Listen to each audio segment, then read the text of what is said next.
سوال نمبر 17، کیا میت کی طرف سے قربانی کر سکتے ہیں؟ کسی کے والدین اگر فوت ہو چکے ہیں، دادا نانا پردادا پرنانا دادا دادی جو بھی ہیں، ان کی طرف سے قربانی کر سکتے ہیں کیا؟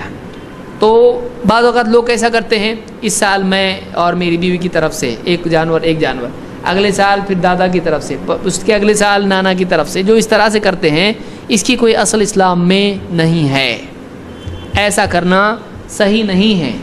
اللہ کے نبی صلی اللہ علیہ وسلم نے اپنی پوری زندگی میں اپنے چچا حمزہ رضی اللہ تعالیٰ عنہ یا اپنی بیوی خدیجہ رضی اللہ تعالیٰ عنہ یا کسی بھی ایسے شخص کی طرف سے، مسلمان کی طرف سے جن کی وفات ہو چکی تھی، مستقلاً ایک جانور قربان نہیں کیا۔ اسی لیے علماء نے کہا کہ یہ سلف سے ثابت نہیں ہے، نہ نبی صلی اللہ علیہ وسلم سے نہ صحابہ سے۔ پھر میت کی طرف سے طبعاً قربانی کر سکتے ہیں یا نہیں، یہ اس میں اختلاف ہے کہ اگر کوئی آدمی، یعنی اگر یہ کرے، بعض علماء نے کہا کہ کوئی آدمی اگر خود اپنی طرف سے قربانی کر رہا ہے اور اپنے گھر والوں کی طرف سے، اور اس میں ان کو بھی شامل کر لے جن کی موت ہو چکی ہے، تب تو یہ جائز ہے۔ بعض علماء کا کہنا ہی ہے، سب کا نہیں، تو چلتا ہے، اس طرح سے بعض علماء نے کہا ہے، لیکن ایسا کسی نے نہیں کہا کہ مستقلاً میت کی طرف سے کرنا، میرے علم میں نہیں ہے ایسا۔ یہ یعنی دلیل کے اعتبار سے بھی سلف سے نہیں ملتا ہے، بعد میں کسی نے کہا ہو سکتا ہے۔ تو اللہ کے نبی صلی اللہ علیہ وسلم اور صحابہ سے چیز ہم کو نہیں ملتی ہے۔ بعض لوگ اس کی دلیل دیتے ہیں، کیا دلیل دیتے ہیں؟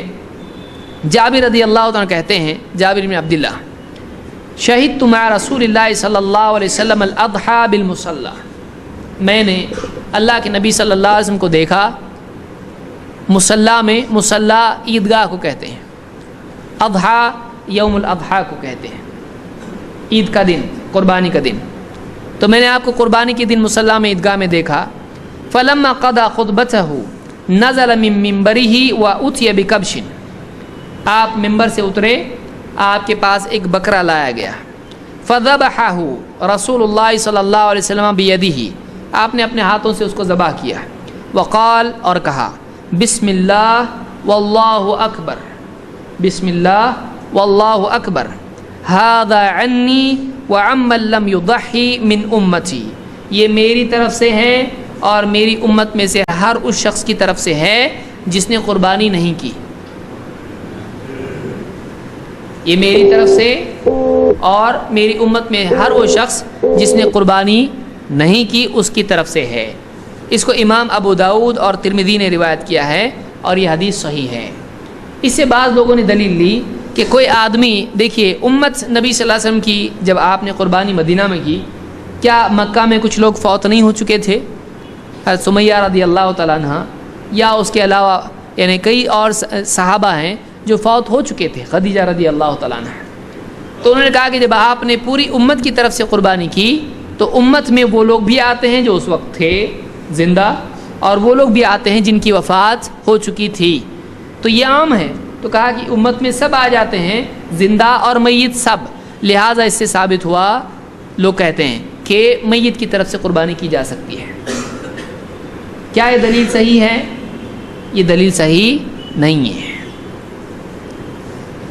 اگرچہ روایت صحیح ہے، لیکن اس سے دلیل یہ لینا کہ میت کی طرف سے قربانی کی جا سکتی صحیح نہیں ہے۔ کیوں نہیں ہے؟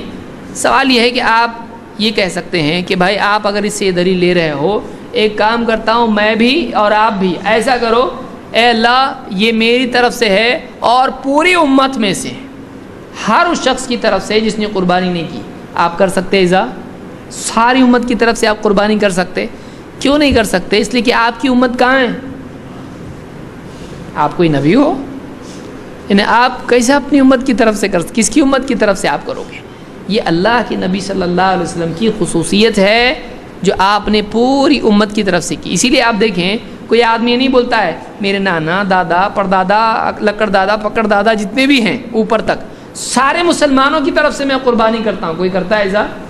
اور کوئی آدمی کہے کہ جو پیدا ہونے والے ان کی طرف سے بھی ایڈوانس میں، کہ جب نبی کی امت میں آنے والے بھی تو ہیں نا، کیا جو گئے وہ صرف وہی ہے؟ تو اس سے میت کے لیے دلیل لینا صحیح نہیں ہوگا۔ کیوں؟ اس سے پوری امت کے لیے دلیل مل رہی ہے، چاہے وہ اس وقت موجود ہو چاہے آگے آنے والا ہو چاہے ماضی میں رہ چکا ہو. تو آپ اس کو ماضی والوں کے ساتھ خاص کریں کیسے صحیح ہو سکتا ہے؟